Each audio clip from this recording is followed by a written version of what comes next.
할렐루야. 오늘은 지난 시간에 이어서 신약 성경 마태복음 12장 15절부터 21절에 있는 말씀, 구약에 예언된 메시아, 하나님의 택한 종 그리스도에 대해서 이제 또 알기 쉽게 말씀을 드리도록 한 발자국 더 들어가 보도록 하겠습니다. 포로기 이후 예수님 당시까지 유대 사회를 지배하는 가장 중요한 사상이 있었지요.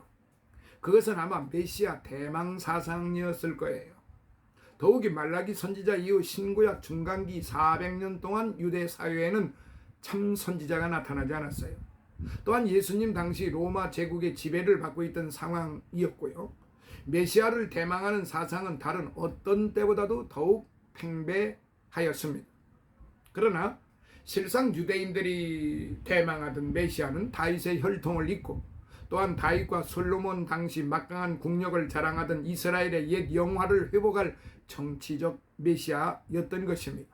그들이 원했던 것은 영적인 메시아, 영원한 메시아, 사랑의 메시아가 아니고 그들을 다스리고 지도해 나갈 정치적인 메시아를 원했던 거죠. 뿐만 아니라 구약의 약속에 의하면 메시아는 기사와 이적을 수행하여 가난하고 억압받으며 갖은 질병에서 고통하는 이스라엘 백성들에게 새 생명과 소망을 가져다주는 거의 신을 방불케 하는 그런 인물이었어요. 이런 상황에서 예수 그리스도의 출현과 예수 그리스도의 기사, 이적은 로마 제국으로부터 억압받고 갖은 인생 문제들로 번민하는 이스라엘 백성들에게 가히 메시아 언약에 대한 기대감을 갖기에 충분했던 것입니다. 그리고 실제로 주님 당시 많은 이스라엘 백성들은 예수 그리스도가 행하는 기사와 이적을 보고 그분을 메시아로 확신하였던 것입니다. 그러나 이들의 메시아가는 정치적 메시아상을 벗어나지 못하였지요. 그래서 심지어 오병이어의 기적을 체험한 유대인들은 예수님을 자신들의 임금으로 삼으려고까지 한 적도 있습니다. 요한복음 6장 15절.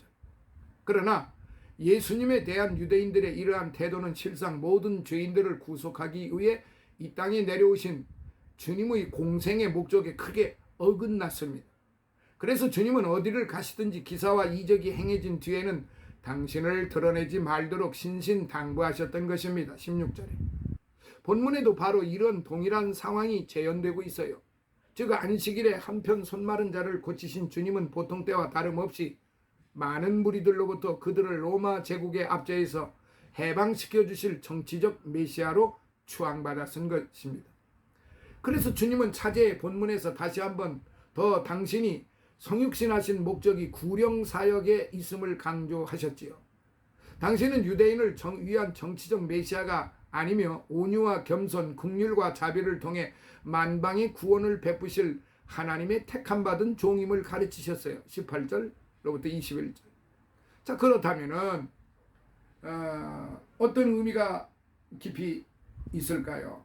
마태가 인용한, 물론 이는 완전한 인용이 아니라 저자 마태의 자유로운 인용이지만요, 이사야서 42장 1절로부터 4절을 통해 나타난 메시아 예수 그리스도의 진정한 모습이 어떠한가를 지금 보여주고 있습니다. 자, 19절. 첫째, 메시아 되신 예수는 나귀를 타고 오신 온유와 겸손의 왕이시라는 것이죠. 당시 유대인들은 메시아는 번쩍거리는 갑옷을 입고 군마를 타고 위풍당당하게 나타날 용사 중에 용사일 것으로 기대했지요. 그러나 진실로 메시아는 순하고 연약한 나귀를 타고 예루살렘에 입성하실 정도로 온유하고 겸손한 분이셨습니다. 스가랴서 9장 9절. 본문 19절에는 이런 메시아의 온유하고 겸손한 모습이 잘 묘사되고 있습니다. 그가 다투지도 아니하며 들레지도 아니하리니 아무도 길에서 그 소리를 듣지 못하리라.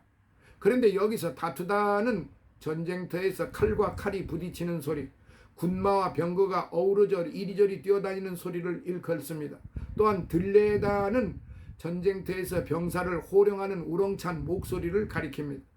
그리고 길에서 소리를 지르다 하면 전승의 기쁨에 사로잡혀 크게 외치는 승전가 소리를 말합니다. 따라서 19절은 곧 메시아 되신 그리스도에게서 어떤 위풍당당한 외모도 용사와 같은 위엄도 찾아보기 어렵다는 의미지요. 이는 곧 예수님은 초라해 보일 정도로 온유하고 겸손하며 당신을 희생시키시는 연약한 순과 같은 분임을 분명하게 보여주는 것입니다. 이사야 선지자도 예수님의 외모를 예견하여 이르기를 그는 주 앞에서 자라나기를 연한 순 같고 마른 땅에서 나온 줄기 같아서 고운 모양도 없고 풍채도 없은즉 우리의 보기에 흠모할 만한 아름다운 것이 없도다 라고 이사야서 53장 2절에 그렇게 기록했습니다. 그렇습니다.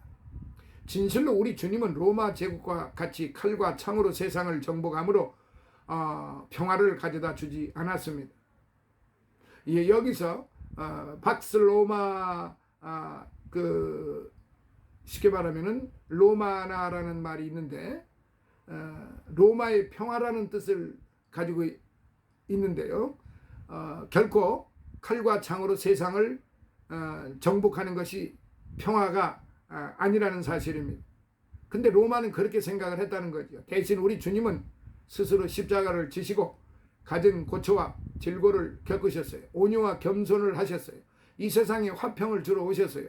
그러므로 성도 여러분, 무력으로 세상을 정복한 로마의 평화가 몇 날이 지속되었습니까? 그리고 과연 칼과 창으로 이룩한 로마의 평화가 진정한 평화라 할 수 있습니까? 반면 온유와 겸손으로 화평을 가져다 주신 우리 주님의 평화는 2000여 년이 지난 지금까지 이 세상 방방 곳곳에 널리 퍼져 있으며 또한 마지막 날 영원한 천국에까지 지속되지 않습니까? 그러므로 성도 여러분, 당장 보기에는 힘이 세상의 유일한 무기처럼 보일지도 모릅니다. 그러나 궁극적으로 하나님의 나라는 온유와 겸손으로 자기 희생을 통해 뿌려진 주님의 화평을 통해서만이 이룩될 수 있음을 명심합시다. 작금의 오늘의 우리 사회를 봅시다. 우리의 정치 현장을 봅시다. 교육 현장을 봅시다. 기업 현장을 봅시다. 노동 현장을 봅시다. 어떻습니까? 과연 궁극적으로 볼 때 이 땅에 그 평안이 과연 이루어질 수 있겠습니까? 지금 나타나는 현실을 보면은 온유와 겸손, 자기 희생 이거 어디로 갔는지 다 없어져 버렸습니다. 보이는 것은 사보타치, 메카시즘 그런 온갖 권모술수가 난무하는 그런 사회 현실입니다. 정치적인 현실은 더 말할 수도 없습니다. 이제 본부에서 일어나는 일들을 보면은 차마 눈뜨고 볼 수도 없고 입에 말을 할 수가 없을 정도로 참으로 추악하기가 그지없습니다. 기업은 기업대로 그야말로 그 서민들에게는 거의 종들의 삶이 될 수밖에 없는 오늘 우리의 현실입니다. 그렇기 때문에 우리 주님께서 이 땅에 오셨을 때에 호화찬란하고 그야말로 그 고대 광실에서 오신 게 아니고 친히 하나님이셨습니다. 로마 제국이 무슨 필요가 있습니까? 로마 제국도 하나님의 입김 한 번이면 하루아침에 사라져버리는 것인데, 근데 그 하나님이 온유와 겸손과 희생을 통해 이 희생을 이 땅에 뿌리러 이 땅에 오셨다는 말입니다. 우리는 그 상황을 예의주시해야 되고 그 상황을 우리가 믿고 있는 것입니다. 그렇게 오신 예수님, 즉 하나님을 우리가 믿는 것입니다. 우리는 권세를 믿는 게 아니에요. 우리는 재물을 믿는 게 아니에요. 우리는 명예를 믿는 게 아니에요. 우리는 세상의 호의호식 고대 광실을 원하는 게 아니에요. 바로 주님이 나라, 온유, 겸손, 희생, 충성, 봉사, 헌신, 구제, 이게 바로 주님의 나라에서 일어나는 일들입니다. 이런 일을 하는 자만이 바로 주님의 백성들이고 주님이 기뻐하시는 사랑받는 그런 백성 자녀들인 것입니다. 그렇지 않고 온갖 악한 행위를 하고 악한 말을 하고 온갖 거짓을 하고 그야말로 형제를 미워하고 이웃을 이제 미워하고 부모를 멀리하고 자신에게 맡겨진 일을 멀리한다고 하면은 이 사람들은 이 땅에서 화평을 위해서 일하는 사람들이 아니고 그야말로 모진 목숨 살기 위해서 발버둥 치는, 그래서 물속에서 금방 잡혀온 물고기가 살려고 얼마나 파닥파닥 됩니까? 그러나 오래 가지 않습니다. 아무리 큰 고기라 고래 같은 고기가 올라와도 잠시 잠깐 후면은 숨을 거둡니다. 왜? 물을 떠났기 때문에요. 그들은 물이 생명인 것입니다. 생명과도 같은 것입니다. 물을 떠나서는 물고기가 살 수 없잖아요. 그러면 하나님의 자녀들이 하나님을 떠나서는 어떻게 삽니까? 사는 것 같지만 그건 사는 것이 사는 게 아닙니다. 결국은 그건 멸망의 길로 가는 그런 삶이지요. 그러나 하나님이 이 땅에 세상을 이처럼 사랑하사 독생자를 주셨으니 그 독생자를 믿는 자들은 바로 온유와 겸손, 희생, 사랑 이것으로 받아먹고 살기 때문에 이 땅에서는 비록 힘들고 어려운 삶이 될지라도 후일 영원한 생명을 받으며 영원한 아름다운 삶을, 행복한 삶을 주님과 더불어 영생을 누리게 되는 것입니다. 이게 우리 기독교의 근본이에요. 자, 두 번째 20절을 봅니다. 메시아 되신 예수님은 긍휼과 자비가 풍성하신 분이시다 라는 것이죠. 하나님의 택함받은 종이신 예수 그리스도는 온유하고 겸손할 뿐만 아니라 또한 긍휼과 자비가 풍성하신 분이에요. 본문 20절은 이런 예수님의 모습을 시적으로 잘 묘사하고 있는데요. 상한 갈대를 꺾지 아니하며 꺼져가는 심지를 끄지 아니하기를 심판하여 이길 때까지 하리니, 사실 식물 가운데 갈대만큼 연약한 식물은 없어요. 그래서 성경은 일상적으로 갈대를 연약한 것에 상징적으로 비유합니다. 열왕기하 18장 21절에 더욱이 그 갈대가 상했다면 이는 더 말할 필요조차 없어요. 또한 등잔의 심지를 한번 생각해 보세요. 기름이 떨어져 거의 꺼져가는 상태의 불꽃은 미풍만 한번 불어도 그대로 꺼지지 않습니까?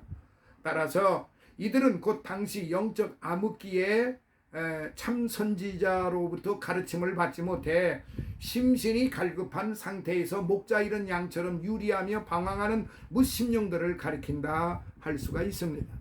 실제로 당시 이스라엘 백성들은 영적으로나 육적으로 거의 버림받은 상태에 있었어요. 이들은 로마 제국의 침략을 받아 나라를 잃고 가진 경제적 수탈을 당하였어요. 그리하여 다시 팔레스타인에는 전쟁 고아와 과부, 가난한 자와 병자들이 거리를 가득 메웠지요. 더욱이 이스라엘 백성의 종교 지도자들은 하나님의 거룩한 백성들을 믿음 가운데로 바르게 인도하는 일에는 무관한 채 외식과 위선만을 일삼으며 로마 정부에 아부하는 어용 종교인들이었습니다. 오늘 우리가 살고 있는 이 시대에도 바로 이런 어용 종교인들이 득실거리고 있다는 사실, 통탄스럽기 그지없는 일이고 참으로 참 하나님 앞에서 도저히 해서는 안 될 그런 배도적 행위를 하고 있는 것에 대해서 제가 정죄할 수는 없고 우리 하나님은 불꽃 같은 눈초리로 내려다보시고 계시는 것입니다. 무당을 손들어 줬다고 하는 것, 무당을 지지해 주었다고 하는 것, 이것은 결정적으로 하나님을 모독한 것입니다. 무당의 지시를 받고 사는 지도자를 밀어주었다고 하는 것은 그거는 하나님 앞에 얼마나 폐영무도한 짓인가를 이들이 모를 리 없습니다. 그러나 이들은 그리스도인이 아니라 종교인들인 것입니다. 그리스도를 빙자한, 그리스도를 믿는 것을 빙자한 종교인들이라 이 말입니다. 그렇기 때문에 이들은 하나님께서 심판하시게 될 것입니다. 아무리 화려한 궁전을 져놓고 고대 광실에서 떵떵거리며 큰 소리를 치고 산다 할지라도 불꽃 같은 눈초리로 우리 주님께서는 내려다보시고 그리고 진노하고 계시다는 사실을 우리는 분명히 알아야만 하는 것입니다. 이스라엘 백성들이 왜 포로로 끌려가게 되었고 그 포로 생활 속에서 얼마나 많은 고난을 겪고 그랬습니까? 사랑하시는 성도 여러분, 오늘 저와 여러분들은 바로 이런 점에 대해서 분명히 우리는 알고 가야 됩니다. 무당을 지지해주고 무녀를 그리고 그런 무속인들에게 의지하고 무속인들을 지지해줬다고 하는 것은 그것은 바로 사울과 같은 하나님의 말씀을 듣지 않고 자기 멋대로 해버린 그런 사울과 같은 결과를 초래하게 될 것이다. 성경은 그렇게 되어 있습니다. 저는 그렇게 되지 않기를 기도할 뿐입니다. 왜냐하면 같은 사람이고 내 눈으로 바라보고 있기 때문에 그렇습니다. 그들이 지금이라도 돌아서서 제가 잘못했습니다 회개하고 주님 앞에 사죄하면은 주님이 용서해 주십니다. 그런데 입으로만 사죄하는 그 사죄는 진정한 사죄가 아닙니다. 자신이 잘못한 것에 대해서 분명히 만인 앞에 그것을 나타내 보여줘야 됩니다.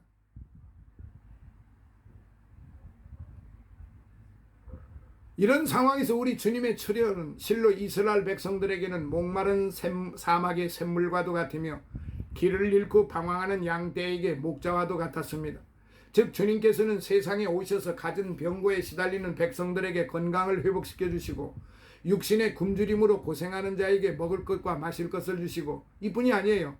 주님께서는 당시 사회에서 죄인으로 취급받던 세리와 창기들을 친구처럼 여기셨고 이들의 갈급한 영혼에 복된 말씀에 생수를 부어주셨고 그리하여 주님은 심령이 가난한 자에게 천국의 복음을 들려주셨고 애통하며 탄식하는 자를 위로하셨고 죄 용서를 비는 자에게 사죄의 은총을 허락해 주셨던 것입니다.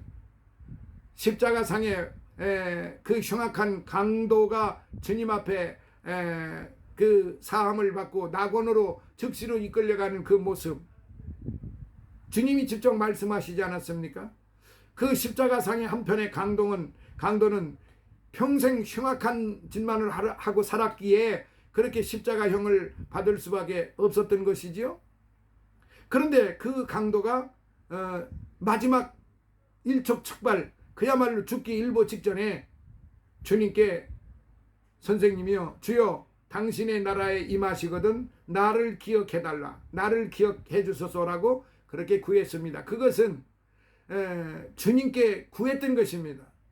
그런데 그 속에 자신의 죄를 회개했던 것이고 나를 기억해달라고 하는 것은 주님의 말씀을 믿고 주님이 가시는 그 나라에 자기도 가게 해달라고 하는 강청이죠.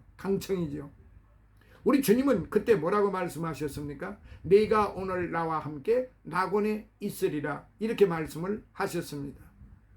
어떤 종교 지도자들한테도 네가 오늘 나와 함께 낙원에 있으리라 그렇게 말씀하시지 않으셨어요. 그때 그 즈음에 이 흉악한 강도에게 하신 말씀 네가 오늘 나와 함께 낙원에 있으리라. 사랑하시는 성도 여러분, 오늘 이 말씀을 들으시는 여러분, 신앙생활을 오래 하셨던 짧게 하셨던 간에 이 말씀 기억하세요. 네가 오늘 나와 함께 낙원에 있으리라. 할렐루야. 믿으시면 아멘 하시기 바랍니다. 아멘 아멘 아멘 하시면은 바로 주님을 영접하는 것이고 주님과 더불어 이 땅에서 함께 동행하실 것이며 후일 주님의 나라에서 저와 같이 우리 모든 성도들과 같이 함께 영원히 행복한 삶을 누리게 될 것입니다. 그러므로 네가 오늘 나와 함께 낙원에 있으리라는 이 음성을 오늘 이 시간 지금 이 시간 바로 들으시게 되시기를 예수님 이름으로 축원합니다. 뿐만 아니라 주님의 긍휼과 자비는 여기에 그치지 않았어요. 본문 20절에는 심판하여 이길 때까지 이런 사역이 계속될 것임을 약속하고 있어요. 이는 곧 우리 주님의 긍휼과 자비는 마지막 날 주님의 재림으로 최후 승리가 완성되는 날까지 결단코 멈춰지지 않는다는 의미의 말씀입니다. 그렇습니다. 공생의 기간 동안 줄곧 연약하고 상처받은 심령을 위로하며 긍휼과 자비를 베푸시고 또한 구원의 은총을 허락하신 주님은 부활 승천하신 이후에도 보혜사 성령을 통해 이런 구속과 은총의 사역을 끊임없이 계속하고 계신다는 사실입니다. 과연 세상에 어떤 존재가 우리같이 보잘것없고 온통 허물투성이인 죄인을 위해 이런 사랑을 베풀 수가 있겠습니까? 그러므로 존귀하신 성도 여러분, 보배로우신 성도 여러분, 거룩하신 성도 여러분, 우리는 어떠한 일이 있어도 이런 주님의 긍휼과 자비, 사랑과 은총을 잊지 맙시다. 그리고 이 사랑과 은혜를 우리의 연약한 이웃에게도 겸허하게 전하는 자들이 되십시오. 오늘 우리 성도는 예수 그리스도의 구속의 은총으로 말미암아 하나같이 그리스도의 일꾼이요 종된 자들입니다. 그러기에 우리 성도들도 예수 그리스도의 온유와 겸손, 긍휼과 자비를 본받음이 마땅합니다. 이러할진대 우리는 과연 어떤 자세로 종의 사역을 감당하고 있습니까? 실상 종이란 노예요, 일꾼이라는 말이에요. 따라서 종이 주인의 명령에 절대 복종하듯 주님의 종된 우리 성도들은 주님의 가르침에 절대 복종하여 겸손하며 온유한 자세로 긍휼과 자비를 베풀어야 합니다. 그러므로 성도 여러분, 진실로 종에게는 자신을 내세우며 주장하는 자세가 아닙니다. 온전히 순종하는 자세만이 종의 신분인 것입니다. 그 사람이 바로 진실한 주님의 종인 것입니다. 주님의 일꾼이다 이 말입니다. 이런 온전히 순종하는 자세만이 요구된다는 이 한 가지 사실을 결단코 잊지 마시기 바랍니다. 할렐루야. 12장 이제 6편을 마무리를 했습니다.